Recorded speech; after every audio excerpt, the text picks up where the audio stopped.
हिंगोरजा खां ख़बर शामिल कंदासीं त हिंगोरजा थाणे जे खद रसूलाबाद जे जतोई मोहल्ला मां 1 महीनो अॻु अगवा थियल 14 साला नींगरीअ खे पुलिस इंतज़ामिया बाज़ियाब कराए न सघी। 3 जवाबदारनि ख़िलाफ़ केस दाख़िल हुजण बावजूदि पुलिस हिकु जवाबदार बि गिरफ़्तार न कयो।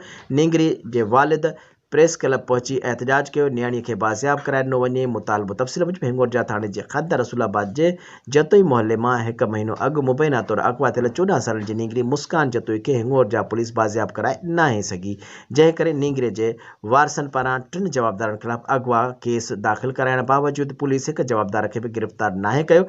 नींगरे जे वालिद अब्दुल रज़ाक जतोई शाहिद जतोई प्रेस क्लब पहुची एहतजाज कंदे इल्ज़ाम लगायो त असांजे नियाणी मुस्कान जतोई खे ग़ुलाम मुस्तफ़ा जतोई सनाउल्ला जतोई वारनि अगवा कयो आहे। उन्हनि ख़िलाफ़ हिंगोरजा थाणे ते अगवा जो केस दाख़िल आहे, पर उन जे बावजूदि पुलिस जे हिकु जवाबदार खे बि गिरफ़्तार नाहे करे सघी, जॾहिं त पुलिस असां खां नींगरीअ खे बाज़ियाब कराइण लाइ 90,000 रुपया रिश्वत बि वरिता आहिनि, पर उन बावजूदि नींगरीअ खे बाज़ियाब नथो कराए वञे।